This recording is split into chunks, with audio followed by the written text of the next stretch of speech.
Good evening, members. We're going to allow a couple of minutes for one of our colleagues to arrive, and we'll be starting at 8:02.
I'm Martin Warnes, Chair of the Planning Committee, and I will be chairing the meeting. To begin the meeting, there are a few matters of housekeeping. Action in the event of an emergency.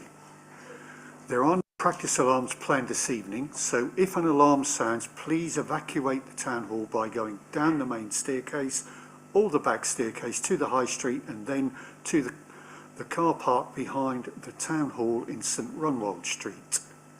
This meeting is being live streamed to the Council's YouTube page and will be available after the meeting.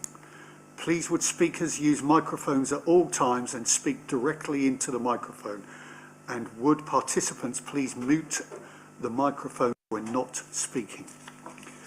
So I will ask the committee members to introduce themselves and the officers, starting on my left. Councillor Mick Spindler, Shrub End Ward, substituting for Sam McCarthy. Councillor Robert Davidson, Mersey and Pyfleet Ward. Councillor Kayleigh Rippingale, Newtown and Christchurch Ward.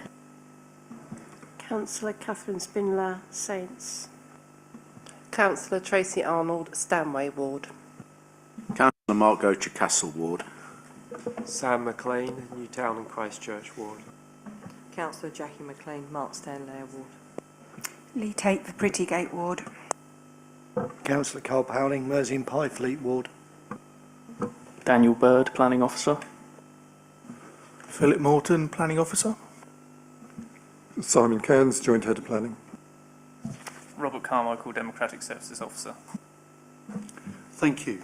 Members of the committee may use electronic devices to access their meeting papers, and visitors are welcome to use mobile phones and other devices, including cameras, but please use them discreetly, set to silent, and do not use voice or camera flash functions.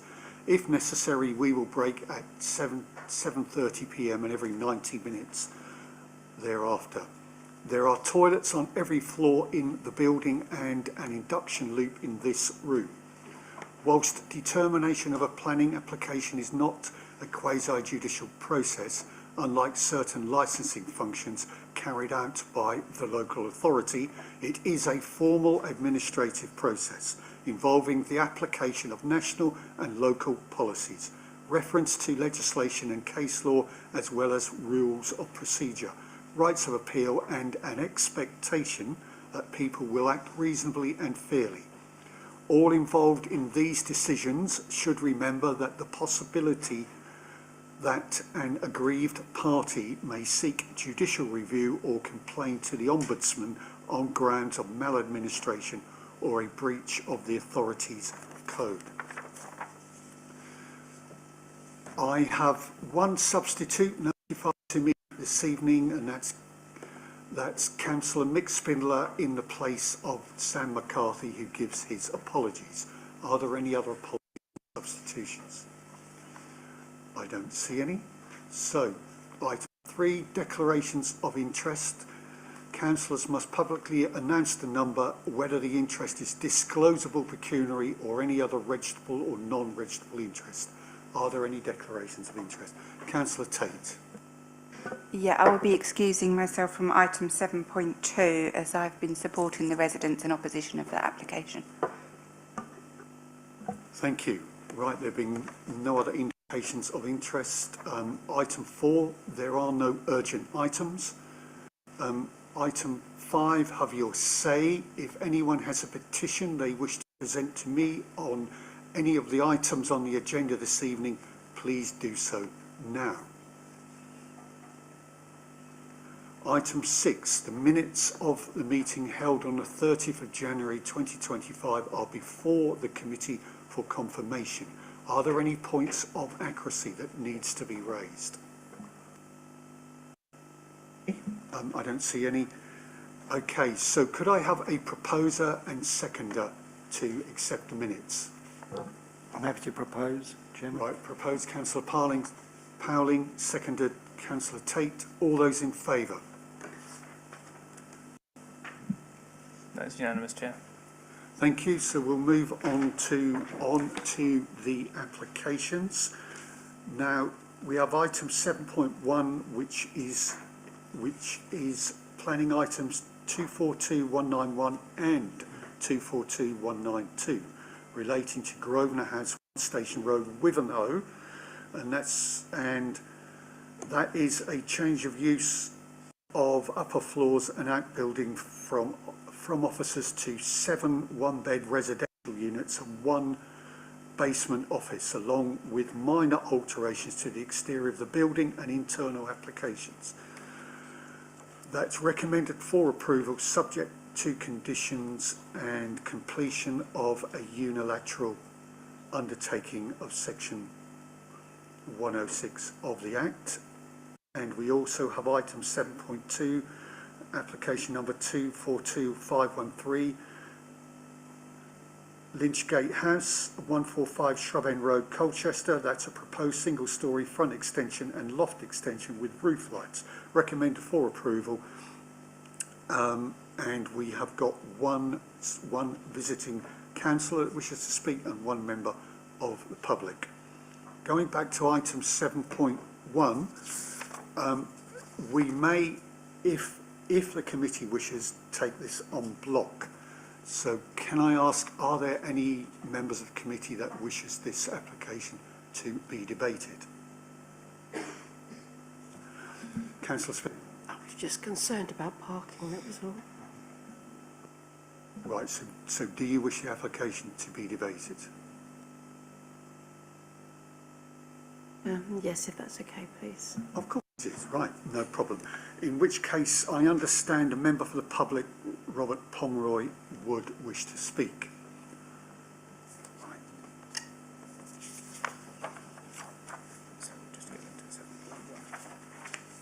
Right, okay, yep. Okay, so we will now take 7.1. So could I ask Philip whether he will present the application? Thank you, Chair. I'll just share my screen.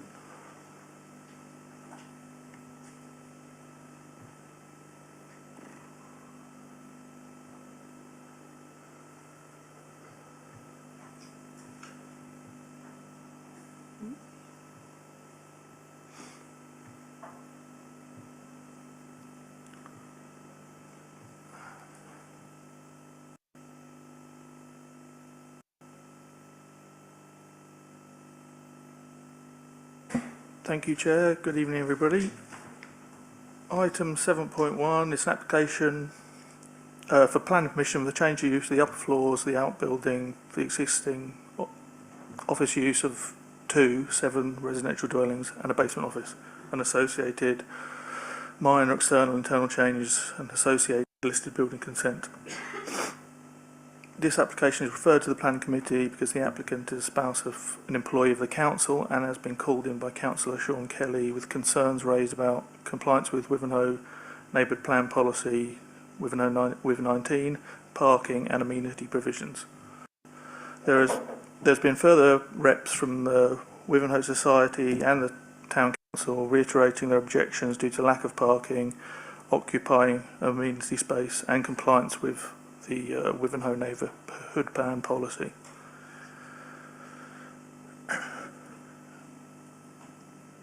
Here we have the application site, Grosvenor House, which is listed at Grade 2 for its special architectural and historic character. It's on a prominent corner plot which fronts onto the High Street and Station Road and sits within the Wivenhoe Conservation Area. Has some further photos, frontages. Further to the main building, the application also comprises a small L-shaped yard and a small 2-storey building to the rear and an external house case, which can be seen here and here.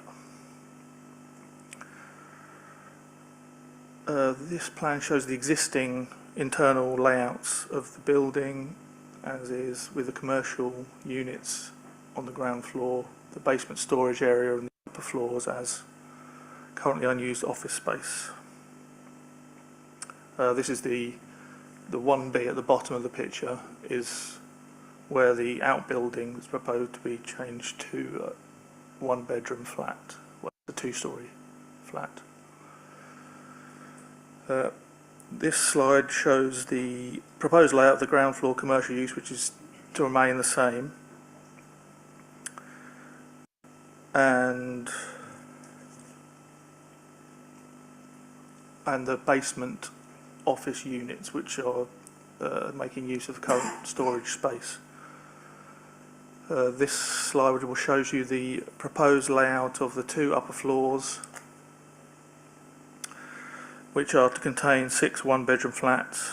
They comply with nationally described space standards, with the internal layouts following negotiation altered to better follow historic layout of the building, and the changes will be relatively easy to reverse in the future if needed. This shows the plans, the existing and proposed plans for the outbuilding, with the living area on the ground floor and shower room, and the bedroom and small office on the first floor area. Here are the elevations of that outbuilding, existing and proposed.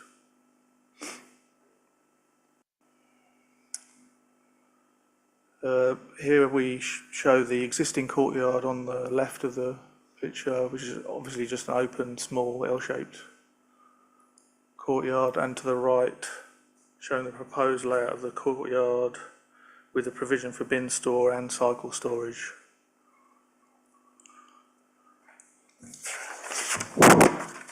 Apologies.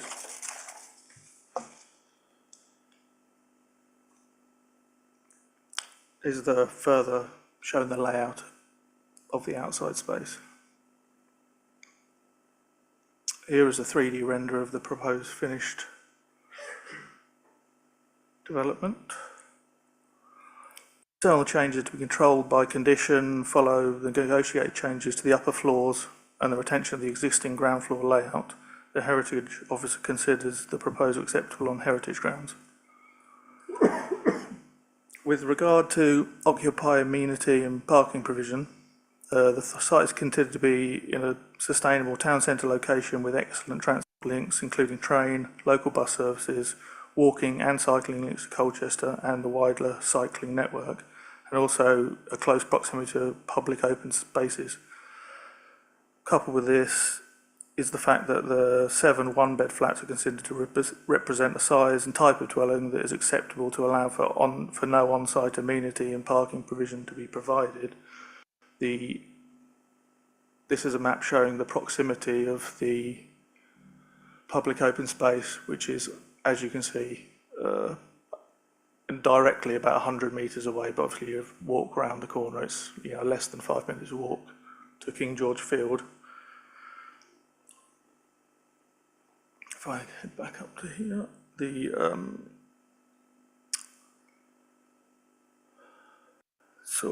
it's also considered that the conversion of many buildings in residential use in sustainable urban locations, it simply is not possible to provide on-site parking or amenity space in these locations.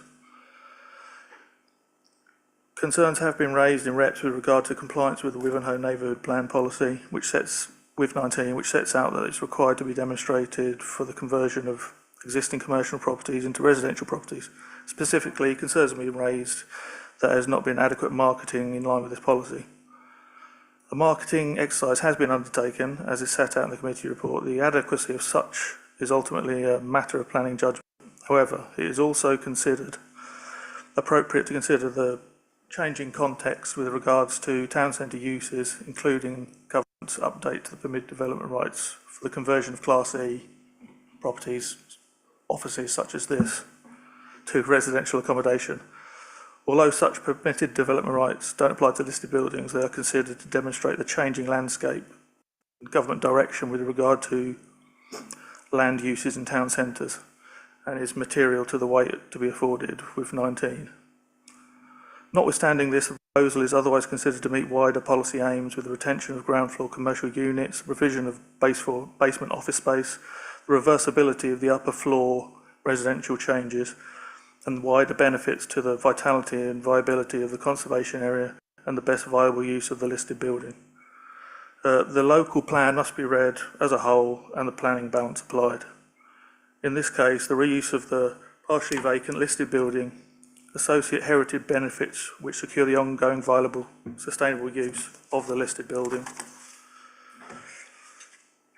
the provision of much needed smaller homes as advocated by the Wivenhoe Neighbourhood Plan in appropriate sustainable location are public benefits to the scheme, and with the other associated benefits to the vitality of Wivenhoe Town and the Wivenhoe Conservation Area.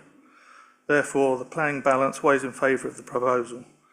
Recommendation to members is one of approval, subject to conditions and completion of Section 106 to secure necessary contributions. Thank you, Chair.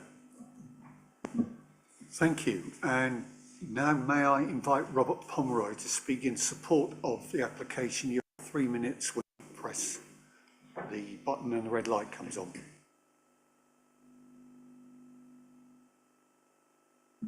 Good evening, members. I'll try and just focus on the bits that are relevant and have been discussed. In terms of parking, the upper floors of the building, when they were used as offices, had a parking requirement and demand for 10 parking spaces, but of course there are no parking spaces there at all. As a residential use, the requirement is just 7 spaces, so there's a reduction in this parking demand in any event. And as the officer pointed out, the site's highly accessible to trains, buses, shops and other services and the cycling network. In terms of the marketing, the offices were marketed for a year before the applicant bought the site. The previous owner could not attract office tenants, so he sold the entire building. The neighbourhood plan policy with 19 has been superseded by permitted development rights, so the weight that can be attributed to the policy is severely reduced. It is the case now that any shop, office, business unit can change to residential use without planning permission through permitted development rights. This building doesn't benefit from this because it's listed and changes to its fabric are strictly controlled. However, any non-listed office can now become residential, so the neighbourhood policy is obsolete. There is low demand for office space in the town. Wivenhoe Works has temporarily closed and the Town Council's own commercial office lets have been marketed for 15 months, yet to find a secure tenant. Residential accommodation in the heart of the settlement makes better use of existing buildings and is supported by government local plan policy and assists in supporting local shops, services and businesses. There's a shortage of smaller one-bed units in the town, and the proposal will meet this housing need and reduce the need for new build homes on greenfield land on the edges of Wivenhoe. In terms of the listed building, investment in this historic building should be welcomed. All the ground floor commercial uses are retained and the current businesses have all signed long-term new leases. The building's appearance will be much improved and sympathetically repaired to secure its long-term maintenance and ongoing use. Your officers have scrutinised this application over many months. They have rigorously applied all necessary policy and believe that it's compliant. Where there might be some conflicts, they have identified that material planning considerations exist that allow policy to be set aside. Thank you. Thank you. So can I invite Philip and Simon to comment on the points raised? So there is a point raised about the provision within the neighbourhood plan being obsolete. Can you just confirm that, please? Thank you, Chair.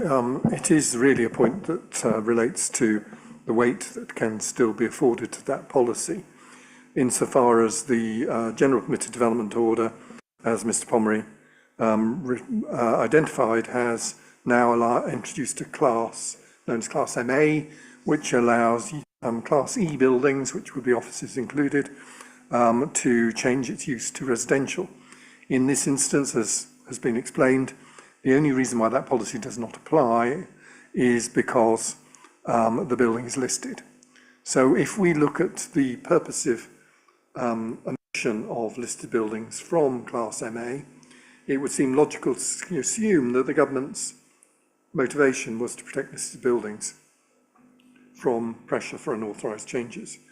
The principle of changing offices and other Class E, that's commercial buildings, to residential is obviously one which is supported under the Permitted Development Order, and as such the policy in the neighbourhood plan with 19 is largely out of date now because it has been superseded by events.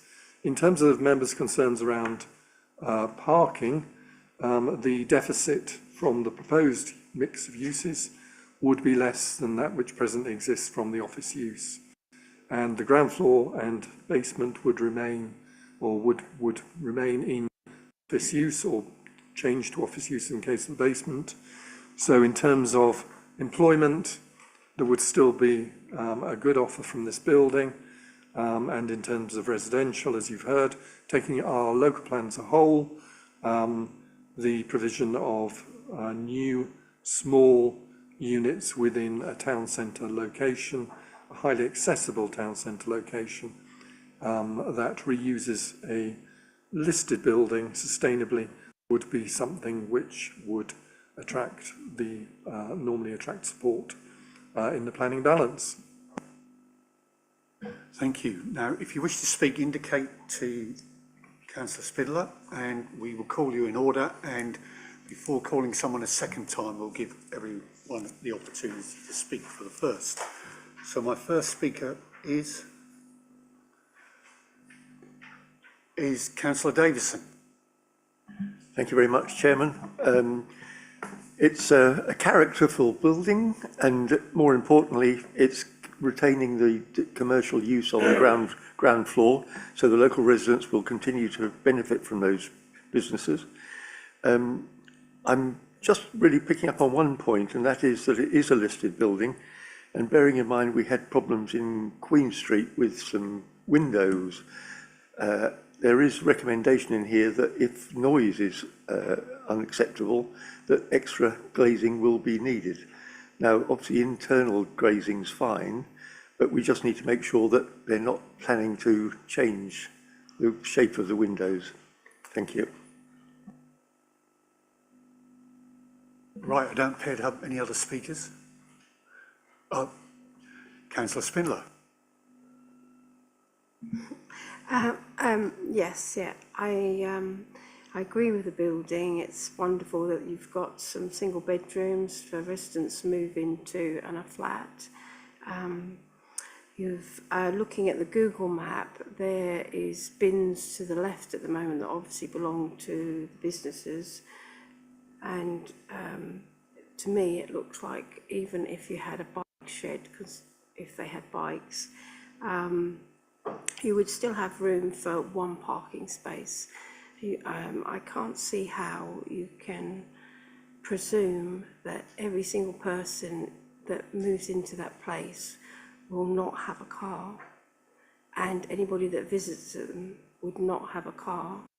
Whether there's a train station or bus station, if they're working in Brightlingsea or Colchester, or Brightlingsea especially, there's no train that goes to Brightlingsea, but you're actually limiting the amount of people that are open to these one-bedroom homes to those that definitely won't be having any form of transport, and if they do, they may have to walk down the road to the local car park and pay for it.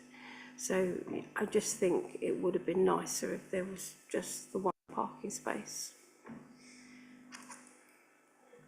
Okay, I don't have anyone else wishing to speak, so could I ask Philip and Simon to respond to the 2 points made by Councillor Davison and Councillor Spindler? Thank you, Chair. Yeah, with regards to parking, as we've already laid out, it is considered a sustainable location, and I don't believe there would be room to fit a policy compliant parking space on the site with the additional bin store and cycle storage. Unfortunately, yeah, there isn't room, but it is considered as a very sustainable location with very good links, walking, cycling, bus and train. You know, in an urban location, these sort of urban locations quite often won't be able to provide parking spaces, as is the case here. But as this is sustainable, it's considered acceptable in this regard. With regard to the windows, Simon, we got? Thank you, Chair. Yeah, any alteration to the windows would obviously require listed building consent, and as Councillor Davidson alluded to, we would be looking for secondary glazing to retain the historic windows. In the case of the Queen Street application, that building was not statutorily listed, and that's how that situation arose, I think. But it is a very valid point. Thank you, Chair. Thank you. Councillor Jackie McLean. Thank you, Chair. Wivenhoe's quite a mix in there when you drive around it. There's some very, very narrow streets. There's some, there's off-road parking in lots of places, but they all seem to muddle through. And of course, the best one is the cycle path, to come into Colchester. I mean, the students all use it. It's fantastic. So it's not very far from Colchester. You've got the trail, you can walk it. It's got a lot going for it. And I think if we're going to be providing these flatlets for people, or little flats, that'd be superb, because they're so needed for some of these youngsters. So that's my point, and I'd recommend it for approval if it was me. Thank you. Right, I don't see any other speakers, so is there a proposer to accept the officer recommendation? Jackie did it. My apologies, you did, Jackie. Thank you. Is there a seconder? Councillor Davison. Okay, so Thank you, Chair. Just to check, because obviously we're dealing with two applications here, is that proposal to accept the, for both applications with proposal? So thank you. I'm getting a sense, nodding a sense. I just wanted to check that, Chair. Thank you very much. thank you for doing that. So all those in favour, please show.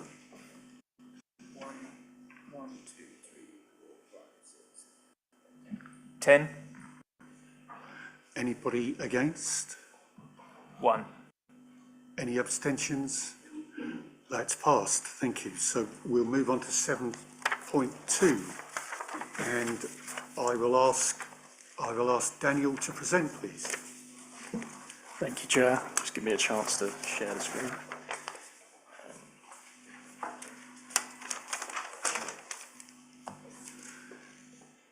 Just for the public to note that Councillor Tate has removed herself from the committee and sitting in the public seats. Carry on, Daniel. Thank you.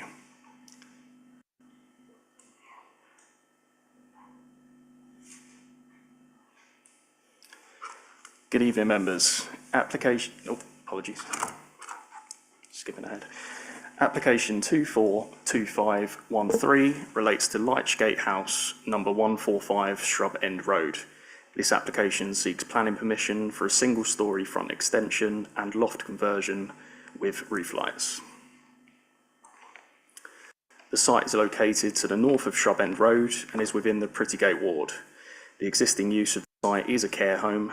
The surrounding area is made up primarily of residential dwellings with varying scale, with some commercial premises to the east.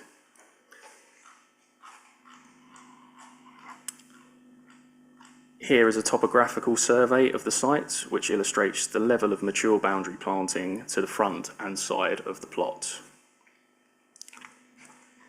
Here is the proposed site and roof plan, which features the front extension highlighted in brown, with one roof light to the front and 3 proposed to the rear. As you can see, the existing parking provision on site would not be affected by the proposed extension. Here are the existing floor plans, showing an existing small porch to the front of the building, which would be replaced by this extension of the same depth. Here are the existing elevations of the building. Here are the proposed ground and first floor plans, with the single-storey front extension infilling the area between the existing porch and the front left gable. Here are the proposed second floor and floor roof plan, with the existing loft space on the left side being converted to create additional space for staff members to take breaks and lunches, with the remainder used for office space. The applicant has also confirmed that these works are for the existing on-site staff, with no additional staff presence occurring beyond the existing arrangement. The roof lights are considered appropriately scaled and sited within the roof slope, with the front roof light serving a staircase and the rear serving a lunchroom, hallway and office, respectively. Here are the proposed elevations, which illustrate the limited scale of the front extension and the design language which is considered to be appropriate to the host building. Finally, here are some site photos of the building. This application is recommended for approval. Thank you. Thank you. And we have a member of the public wishing to speak against. Could I invite Callum Nicol to come and speak? And you have 3 minutes once you press the button and the red shows. Thank you.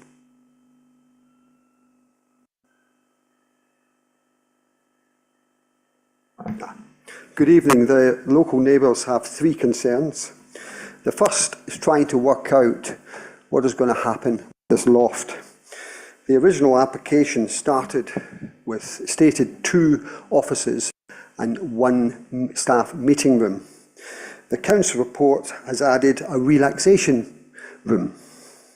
The original application also stated the loft was going to be extended the council report on page 6 says the bulk of the roof will not increase, but the report on page 2 states it will increase.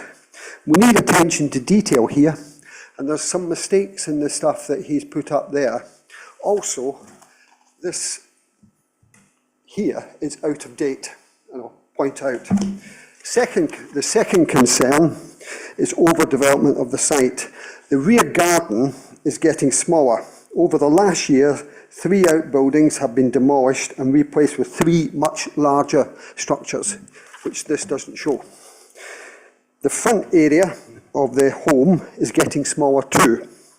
A fence has been constructed over the last year in front of the hedge. The owner is constantly squeezing the juice, squeezing the lemon. The third concern is the lack of parking. I have noticed over the last year on 4 occasions emergency vehicles have required to park on the approach area of the lay-by. On one occasion there was a bus stop in the bus stop lay-by, and the emergency vehicle had to park in front of our private drive, which meant we couldn't get in or out. The third issue is, an additional issue here is the home is instructing some of its visitors to park in the private drive that we share as neighbours and in the parking space of property 147. The owner of the home does not have a right of way to use the driveway for this purpose. Now, my front lawn is getting damaged by people driving on the grass. I've pointed it out to the home. I've been offered money as compensation. I've even spoken to one of the representatives of the owner, who actually was one of the guilty parties, and he's apologised to me for it. I also had an instance where my rear driveway, where my garage is, was blocked by a visitor, and we couldn't get out. We had to go find the owner of the property and ask them to move it. It's a continual issue. I'm very concerned with the lack of attention to detail in this report. I could go on with a number of things that are incorrect. Okay. I won't. Thank you. Thank you. And I'll take that as your closing comment. And could I invite the officers to respond to the points raised? Oh no, sorry, I apologise. We have a visiting councillor, Councillor Buston, wishes to speak. So could I ask Councillor Buston whether you would like to come and address the committee, and you have 5 minutes.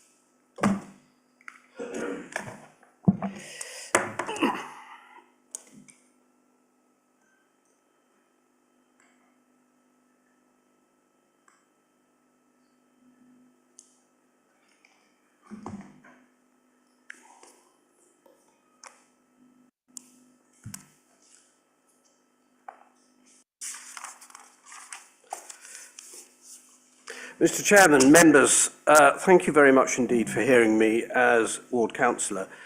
The MPC reasons for this call-in are actually outlined by my colleague Councillor Sue Lissimore, who sadly can't be with us. She's recently had an operation, which is why she's not here.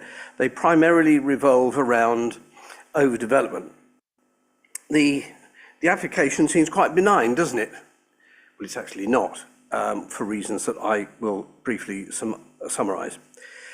The overdevelopment both includes and restates all the given reasons for refusal, such as remain unaddressed and as are formally recorded and set out and listed, both in 1, the refusal of the application 23/1971, dated 19th September 23, and 2, the refusal of application 22/3141 of the 30th of June 2023, as well as is contained in item 3, the permission that was actually granted in 22/726 of the 6th of January 2021. There is an indication of the lemon, to quote my friend, the resident, is quoted here, where the pips are being squeezed. If you look, this originally came up in about 2011, 2012, and I've been a councillor for Prettygate now for coming on to 10 years, 9 years, 10 years. And this has been a continual source of applications where the owner is trying to get more pips out of the lemon. And this application is merely because the earlier one was refused. It was appealed, and the appeal was refused as well. So perhaps as a precursor and a backdrop to this property and its user, perhaps I can remind members of the absolute requirement of permission 22726 dated the 7th of January 21, as is contained in condition 2 of that permission. I'm sure you've all seen it and you've all read it. This states unequivocally, just in case you haven't read it, the premises in its entirety shall be occupied by no more than 15 persons. In its entirety. And the reason? In the interest of amenity, and because any increase in occupation will need to be assessed in terms of living standards, parking standards, and the impact upon neighbouring amenity. Now, with that in mind, could I please ask for the ground and first floor plans to this application to be shown on the big screen, please?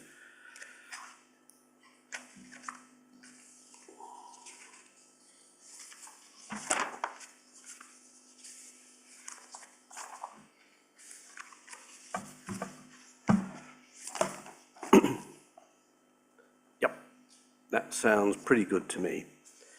Okay, if I can ask members please to look at this screen and look at those plans. And I ask for your indulgence, and I ask you please to excuse me if I'm wrong, but in these plans I count that there are already in the property at least 16 bedrooms existing already.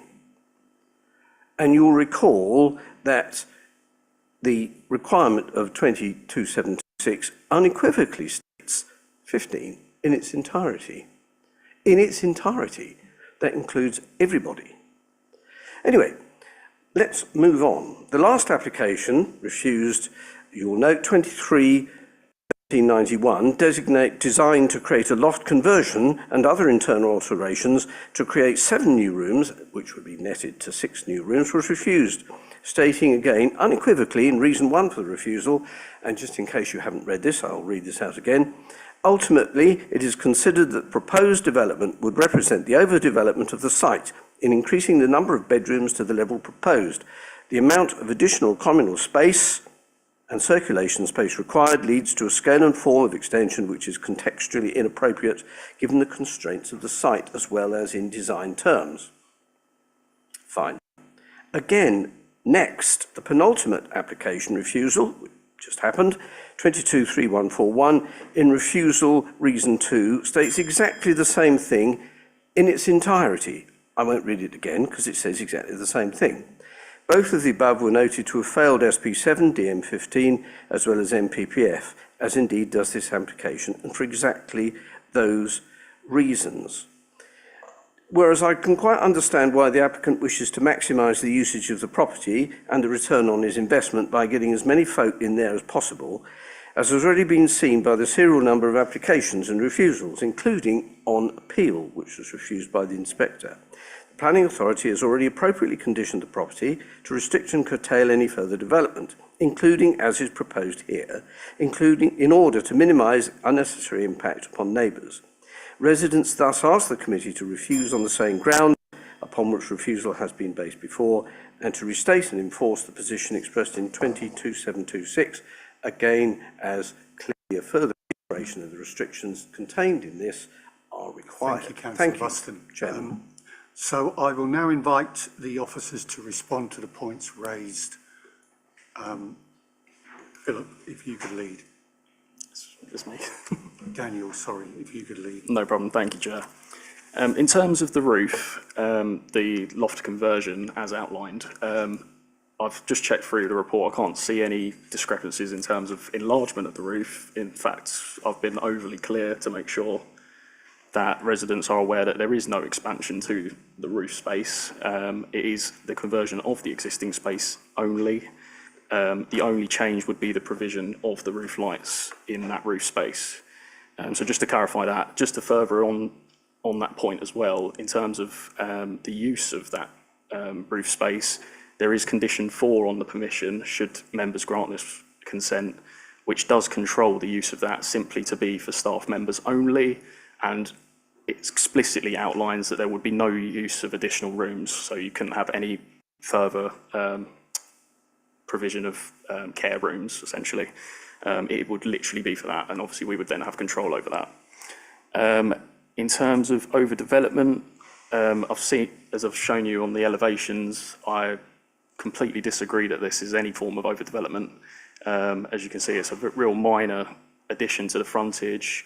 The design, in our view, in terms of materiality, would be consistent with the rest of the building, and it would be very minor to the frontage visually. In terms of parking and emergency vehicles, I understand that that has been an issue in the past, and obviously these sort of sites do have that type of pressure. I take the point that obviously the adjacent unadopted access, which serves number 147 as well as other dwellings, is not part of this application, but number 147 is within the ownership of the applicant. So any informal parking arrangements that are associated with that obviously is not correct, and that should be avoided. And if members are minded to include that, we can informatise that on the decision, just to make that abundantly clear. Because yeah, I completely sympathise with the resident. That's not a good arrangement at all. But I must also second that there is no increase in terms of residents to the building over what is there currently. So in terms of pressure and also the number of staffing, there is no enhancement in that. The number of applications that have been submitted by the applicant, obviously these factors are outside of our control, and obviously we have to determine each one on their individual merits. I would argue, obviously, in terms of previous refusals on site, it's clear that they weren't acceptable in any way. Just for context, they did include the conversion of the neighbouring property as well, and a link between the two buildings. So to argue that they would in any way relate to this application, I would say it's completely different circumstances. In terms of the number of bedrooms permitted, obviously, yes, in the previous permission there is the 15 units, and if that is the case, that obviously there's 16, and obviously we need to to assess that. But obviously in terms of this application, it is simply an extension to an existing building, an existing bedroom on the ground floor, and there is no increase in terms of what's there currently, essentially. Sorry, let me just get through my list. There's quite a few. Yeah, I think that covers most of the points, Chair. Thank you. Thank you. Is there any members wish to speak? Councillor Gocher. Thank you, Chair.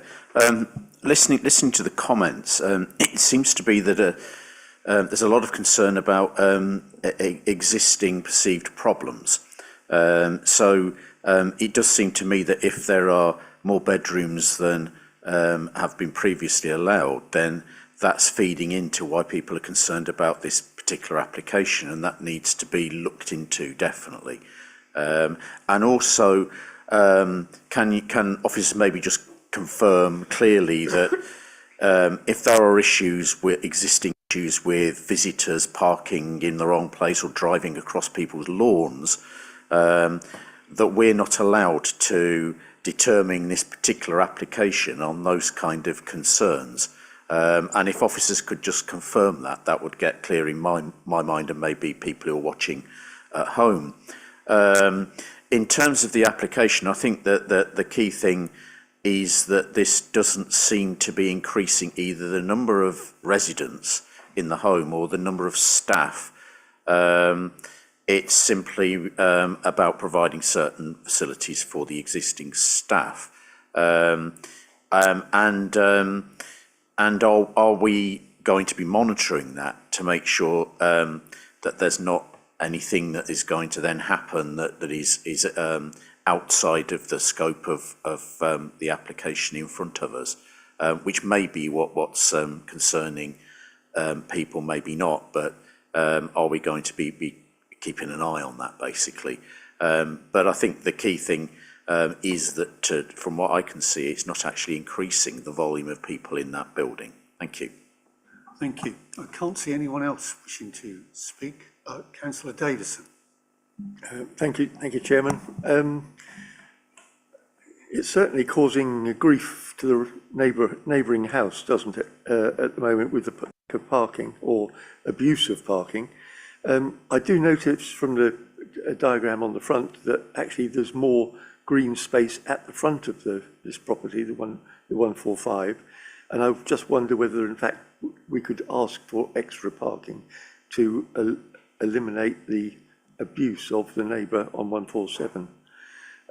Also, I noticed that Ford Court or Ford Chase behind the building, there's a good access available to the property from there, and I wonder whether that would enable extra parking available around the back, if the applicant was minded to do that. But as Councillor Gocher says, I mean, there are no real good planning reasons to refuse what's applied for. But we're not happy with the way he's abusing his neighbours. Thank you, Chairman. Thank you. Right, can't see any other speakers, so can I ask the officers to respond to the points made by Councillor Gocher and Councillor Davison? Thank you, Chair. Firstly, as Councillor Gocher alluded to, obviously the issue is outside of the red line boundary in terms of that adjacent non-adopted highway. As obviously that is regrettable in terms of any impact, but I just want to make clear it's then the adjacent dwelling to the left is number 147. That's actually within the owner's control, hence why the additional pressures are on site. But yeah, obviously, as I said, we can informatise that if members are minded to include that. Is that okay? But yeah, in terms of hard standing to the rear as well, I know your point in terms of access there, but similar to the neighbours' concerns, obviously the level of garden amenity space to the building currently is quite limited. So the thought of putting additional hard standing in the rear would, if anything, diminish the quality of garden space that any of the residents currently have. The parking standards for a care home, it currently complies, and in terms of us creating additional parking on site, that would be considered unreasonable in this respect, owing to the nature of the proposal in terms of no increase in additional residences. But yeah, I definitely take your point on that. So I think, yeah, that covers those things. Thank you, Chair. So I have a point of clarification, please. There is no access to the property from Pond Chase. Sorry. Yeah, can you, Councillor Buston, can you just let Simon answer, and then I'll ask for your point to be addressed, okay? Thank you, Chair. With regard to the problems that are being experienced by the neighbour, I'm sure we're all very sympathetic, but that doesn't really have any relationship to what is being sought as part of this application. And indeed, I think the neighbours may be concerned if additional parking were provided to facilitate any potential future intensification of the use. So our recommendation to you would be that we don't seek any further parking because there are no further bed spaces being sought with this proposal. However, I was slightly concerned at the neighbours' presentation suggesting that there is a potential change has occurred in the usage of the floor plan. And I think what we could do is add a further condition or a modified condition 1 to say, notwithstanding the submitted floor plans, this consent solely relates to the extension on the ground floor and the conversion of the roof space, and doesn't permit any further modification of the floor plans as approved under the parent consent, which I think would go some way to address the concerns of the neighbour and Councillor Buston, which is very much appreciated. With regard to the roof, however, I don't see that the proposal generates any additional pressure in terms of intensification of use or client bed spaces, because clearly that isn't permitted by condition 4 or the approved drawing. So hopefully, Chair, that is a potential way forward, and we could propose a modification of the wording of condition 4 to capture that if members were so minded. Thank you. And Daniel, could you clarify on what it was you thought we could informatise? Yeah, thank you, Chair. It's simply in terms of mentioning that the use of that adjacent access isn't as part of the site. Obviously, I'd defer to Simon if that isn't a possibility, but yeah. Okay. Councillor Buston, can you come forward and restate the point you made? Thank you. My apologies, Chairman. I merely wish to have a point of clarification to quote somebody that we knew a long, long time ago. There is no access to the rear of the property from Pond Chase. It looks from the plan as though there is, but there isn't, which I hope is helpful. And I thank Simon very much indeed for his interjection, which sounds very sensible. Thank you. Thank you. Right. If I can see no further comments, is there Councillor Davison? Sorry, just picking up on Mr. Cairns' suggestions, is it possible to also add that we would expect him to comply with the maximum of 15 habitable rooms? Simon, you wish to comment? Thank you, Chair. Yes, we will check the previous consent, and if 15 rooms were the maximum, which it very much sounds like, we will modify condition 4 to include a maximum of 15 residents at any one period, and also that no further modification of the floor plan is permitted through this application otherwise than at roof level and as part of the extension at ground floor level. Thank you, Chair. Thank you. In consulting with the clerk, he's got down the 2 additional conditions on condition 1 and 4. So, Chair, just one was a change modification to condition and one is an informative note. is that correct, Simon? The use of the adjacent property is the informative. Thank you, Chair. Right. Okay, so we seem clear on what the additions would be. Is there a proposer to approve the application with the 2 additionals as we have just discussed? Councillor Jackie McLean's proposing. Anybody seconding? Councillor Tracy Arnold, could I have a vote? All those in favour, please.